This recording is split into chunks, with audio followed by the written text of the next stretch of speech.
రెండవ అధ్యాయం దివ్య ఖురాన్ చివరి దైవ గ్రంథం 159వ వచనం నుండి దైవం అంటున్నాడు, మేము అవతరింపజేసిన స్పష్టమైన జ్ఞాన బోధలు. అంటే ఒక గ్రంథం గురించి చెప్పట్లేదు, ఇక్కడ అన్ని గ్రంథాల గురించి అన్నీ నేనే అవతరింపజేశానని చెప్తున్నాడు. ధర్మోపదేశాలు, ఏది ధర్మం, ఆ ధర్మానికి సంబంధించిన ఉపదేశం ఏంటి అనేది వాస్తవానికి మానవులందరి మార్గదర్శకత్వం కోసమని మేము మా గ్రంథంలో విశదం చేసిన తర్వాత, అంటే తెలియజేసిన తర్వాత కూడా వాటిని దాసేవారిని దైవం తప్పకుండా శపిస్తాడు. ఎందుకంటే మానవులకి మార్గదర్శకత్వం కోసమే దైవ గ్రంథాలు పంపబడ్డాయి. మనిషి పుట్టిన కాడి నుంచి మరణించేదాకా ఏ సందర్భంలో ఎలా ఉండాలి, కుటుంబంతో ఎలా ఉండాలి, భార్యతో ఎలా ఉండాలి, పిల్లల్ని ఎలా పెంచాలి, తల్లిదండ్రులతో ఎలా ఉండాలి, ఇరుగు పొరుగుతో ఎలా ఉండాలి, ఎలా ఉంటే సమస్యలు రావు, ఎలా ఉంటే సమస్యలు వస్తాయి అనే విషయం దైవం క్లియర్గా మన అందరికీ తెలియజేశాడు. అలాంటి మానవ మార్గదర్శకత్వం కోసం వచ్చిన దైవోపదేశాలని ప్రజలకి తెలియజేయకుండా గ్రంథాల్లోనే ఉంచిన పండితుల్ని దైవం శపించాడట. తప్పకుండా శపించా అంటున్నాడు, శపిస్తాడు. ఇక ఎవరైతే పశ్చాత్తాపంతో ఈ వైఖరిని మార్చుకుంటారో, ఏది దాయకుండా ఏదైతే జ్ఞానం, దైవ జ్ఞానం ఉందో, మానవుడి మార్గదర్శకత్వం ఉందో, బంధాలు అనుబంధాలు ఎలా ఉండాలో, మానవుడి యొక్క మనసు ఎలా ఉండాలి, ఆత్మ ఎలా ఉండాలి, బుద్ధి ఎలా ఉండాలి, మానవుడి శరీరం ఎలా ఉండాలి, అర్థమవుతుందా? ఇవన్నీ దైవ గ్రంథాల ద్వారా, ప్రవక్తల ద్వారా, ఋషీశ్వరుల ద్వారా, యుగపురుషుల ద్వారా మానవాళికి తెలియజేశాడండి. అది మనం గ్రంథాల్లో ఉంది తెలుసుకోకుండా ఊహలతో, భ్రమలతో మనం నచ్చినట్టుగా వెళ్తే మనకి అనారోగ్య సమస్యలు, మానసిక సమస్యలు, సామాజిక సమస్యలు, అన్ని సమస్యలు ఎదురవుతాయి. ఎందుకంటే ఎలా వెళ్తే సమస్య వస్తుందో మనకి తెలియదు, ఎలా వెళ్తే సమస్య వస్తుందో దైవానికి తెలుసు.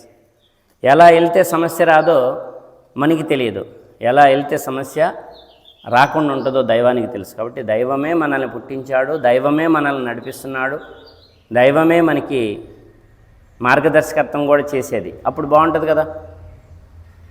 అలా ఎవరైతే తమ వైఖరిని మార్చుకుంటారో, తమ నడవడికని సంస్కరించుకుంటారో, తాము గోప్యంగా ఉంచుతూ వచ్చిన దానిని ప్రకటిస్తారో వారిని నేను క్షమిస్తాను, నేను అమితంగా క్షమించేవాడిని, మన్నించేవాడిని, అధికంగా కరుణించేవాడిని అని చెప్పి దైవం తెలియజేస్తున్నాడు. ఇక 161వ వచనంలో అవిశ్వాస వైఖరి అవలంబించి అవిశ్వాసులుగానే అసూలు బాసిన వారిని దైవము శపించాడు.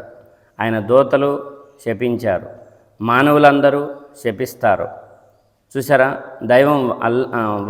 దైవము, దైవదూతలు ఇంకా మానవులందరూ శపిస్తారు. ఆ శాపగ్రస్త స్థితిలోనే వారు సదా ఉంటారు.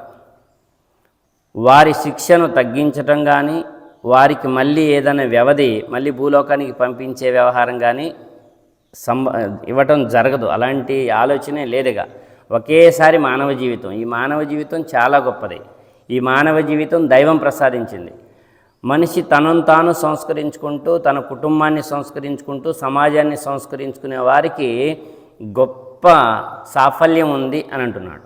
మనిషి తను తాను చెడిపోతూ, ఏంటండి తను తాను చెడిపోతూ అంటే బూతులు మాట్లాడటం, లేకుంటే నోటితోని ఇష్టం వచ్చినట్టు ఇతరులను ఇబ్బంది పెట్టడం, లేదంటే కొంచెం సాయంత్రానికి లోపల ఏగూడని చెడేసి, నేను చెప్పలేను అది ఎంత పొద్దున్నే చెడేసి ఇంటికి తన ఆరోగ్యం పాడు చేసుకుంటున్నాడు.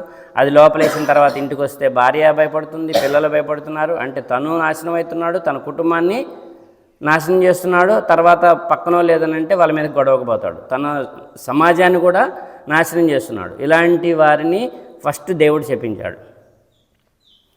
అది కుట్రలో కుతంత్రాలు చేయటం కానీ, ఆరోగ్య సమస్యలే కాదు, ఇంకా మానసిక వ్యవహారంగా మానసికంగా పక్కన వాళ్ళని క్షోభ పెట్టినా అది కూడా దేవుడి శాపమే. కాబట్టి ఇక్కడ అలాంటి వారిని తను నాశనం చేసుకున్నాడు. తన కోపం ఎక్కువైపోయింది, తన కోపమే తనకు శత్రువు. ఇంకా అందులో లోపల మందు వేసాడు. ఇంకొంచెం ఊపుగా పక్కనింటి వాళ్ళ మీదకి పోతాడు, లేకుంటే భార్యను కొడతాడు, లేకుంటే తల్లిదండ్రులు కొడతాడు. అలాంటి వారిని బహు చెడ్డవారు అనటం జరిగింది. సంస్కరించుకోవాలి. వారిని వారు సంస్కరించుకొని, వారి కుటుంబాన్ని సంస్కరించుకొని, సమాజానికి ఎంతో కొంత మార్గదర్శకంగా ఉండటమే మానవ జీవిత పరమార్థం. సమాజాన్ని సంస్కరించకపోయినా నిన్ను నువ్వు సంస్కరించుకొని, నీ కుటుంబాన్ని సంస్కరించుకున్నా అలాంటి కుటుంబాలు 10 ఉంటే అదే సమాజం. కాబట్టి అలాంటి చెడు వారిని దైవము, దైవదూతలు, మానవులందరూ శపిస్తారు. చెడ్డోడు చనిపోయాడు అనుకోండి, ఏమంటారు? దుర్మార్గుడు పేడ పోయింది బజార్కి, ఎప్పుడు పోతరా అని ఎదురు చూసినాం, పోయిండు, పని తీరింది, అమ్మయ్య అని పండగ చేసుకుంటారు. అర్థమవుతుందా? ఇవన్నీ పండగలు ఉన్నాయి కదా. దీపావళి ఎందుకు జరుపుకుంటారంటే రాక్షసులు చనిపోయారని చెప్తారు కదా. ప్రతి పండగకి ఒక చారిత్రక ఇది ఉంటుంది, ఆధారాలు. చెడ్డోళ్ళు చనిపోయినప్పుడు, చెడు మీద మంచికి విజయం లభించినప్పుడు పండగలు జరుపుకుంటారు. అలాగే నువ్వు చనిపోతే నీ బజారు పండగ చేసుకుందంటే నువ్వు మంచోడివా చెడ్డోడివా, ఇక నీకు నువ్వే సమాధానం చెప్పుకో. అలాంటిది, అలాంటి వారికిగా ఇక్కడ శపించాడు దైవం, దైవదూతలు శపించారు, మానవులందరూ శాపనార్థాలు పెట్టారు, చెడ్డోడు పోయిందని. తర్వాత అతనికి శాశ్వతమైనటువంటి నరకం, ఇంకా అక్కడి నుంచి తీయటం జరగదట. ఇది అన్ని గ్రంథాలు చెప్పబడిందండి. అగ్ని ఆరదు, పురుగు సావదని చెప్పి ఈ ఖురాన్కి ముందున్న గ్రంథంలో కూడా తెలియజేయడం జరిగింది. ఇంకా భగవద్గీతలో కూడా తెలియజేయడం జరిగింది. ఓ అర్జున, నువ్వు శాశ్వతమైనటువంటి ఆ పరమశాంతిని పొందడానికి ప్రయత్నం చేయని చెప్పి అర్జున వారిని దైవం శ్రీకృష్ణ వారి జగద్గురైనటువంటి శ్రీకృష్ణ వారి ద్వారా కూడా చెప్పడం జరిగింది. ఇక 163వ వచనంలో 2 మాటలు చెప్పుకున్నాం. మీ దేవుడు ఒక్కడే, మానవులందరికీ దేవుడు ఒక్కడే, మానవులందరి ధర్మం ఒక్కటే, గ్రంథాలన్నీ బోధించింది అదే, యుగపురుషులు, ప్రవక్తలు, ఋషీశ్వరులు అందరూ నడిచిన మార్గం కూడా అదే. కానీ ఇక్కడ భక్తి వ్యాపారం అయిపోయింది. అర్థమవుతుందా? ప్రతిదీ వ్యాపారం అయిపోయింది, స్వార్థం అయిపోయింది, వ్యాపారం అయిపోయింది. ఈ విషయాన్ని మనం తెలుసుకోవాలి. ఏది వ్యాపారం చేయాలి, ఏది వ్యాపారం చేయకూడదు, ఏది రాజకీయం చేయాలి, ఏది రాజకీయం చేయకూడదు అనేది మనుషులకు అర్థమైతే పాలకులు కూడా, రాజకీయ నాయకులు కూడా జాగ్రత్త పడతారు. కానీ మనమే వాళ్ళు కొద్దిగా ఉసుగొలిపితే మనమే నీది వేరు నాది వేరు అని చెప్పి మనమే జగడాలు పెట్టుకుంటే ఇదే వాళ్ళకి మంచి గొప్ప అవకాశం అవుతుంది. భక్తిని రాజకీయం చేయొద్దు, అలాగే భక్తిని వ్యాపారం చేయొద్దు. భక్తిని భక్తిగా చూద్దాం, భగవంతుని భగవంతుడిగా గుర్తిద్దాం. అప్పుడే మానవాళి సుభిక్షంగా, ప్రశాంతంగా, మంచి సమాజంగా ఉంటుంది. మంచి సమాజమే దేశానికి కావాలి. అదే దేశాభివృద్ధికి చాలా అవసరం, అత్యున్నత స్థాయికి వెళ్ళటానికి కూడా మార్గదర్శకం. ఇక ఆ కృపాకరుడు తప్ప, ఆ దయగలవాడు, ఆ ప్రేమ గలవాడు తప్ప మరొక దేవుడు లేడు.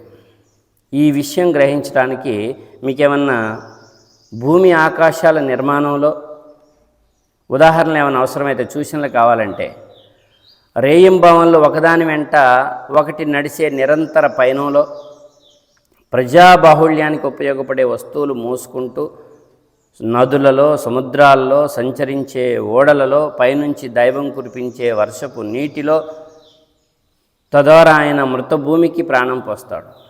భూమిలో వివిధ ప్రాణుల్ని వర్ధిల్లజేస్తాడు. వాయువుల సంచారంలో, భూమి ఆకాశాల మధ్య దైవం యొక్క ఆదేశాలకి కట్టుబడి ఉన్న మేఘ మాలికలలో అసంఖ్యాకమైనటువంటి సూచనలు కానవస్తాయి. కానీ స్పష్టంగా బహిరంగంగా చాటే ఇన్ని సూచనలు ఉన్నప్పటికీ కొందరు దైవాన్ని కాదని ఇతరుల్ని ఆయనకు సమానులుగా, ప్రత్యర్థులుగా భావిస్తారు. దైవం పట్ల కలిగి ఉండవలసినటువంటి ప్రేమని వారి మీద కూడా చూపిస్తారు.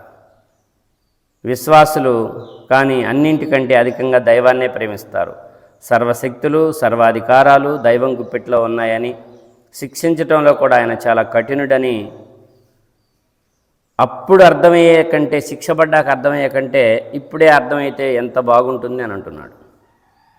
ఇక్కడ వివరణ ఒకసారి. అందరికీ భూమి ఒకటే, భూమి ఆకాశాల నిర్మాణంలో అన్నాడు. మానవులందరికీ, సాయిబులకైనా, హిందువులకైనా, క్రైస్తవులకైనా అందరికీ భూమిని నివాసయోగ్యంగా చేసిన వాడే దేవుడు. అందరికీ పైకప్పుగా ఆకాశాన్ని నిలబెట్టిన వాడే దేవుడు. అందరికీ సమంగా గాలిలో పీల్చే ఆక్సిజన్ ఇచ్చిన వాడే దేవుడు. అందరికీ సూర్యుడిని వశపరిచిన వాడే దేవుడు. అందరికీ చంద్రుడిని వశపరిచిన వాడే దేవుడు. అందరికీ తెల్లారుతుంది. ఇప్పుడు ఈ కాలచక్రాన్ని నడిపించగల మహాశక్తి ఆయనకి తప్ప ఇంకెవరికి లేదు.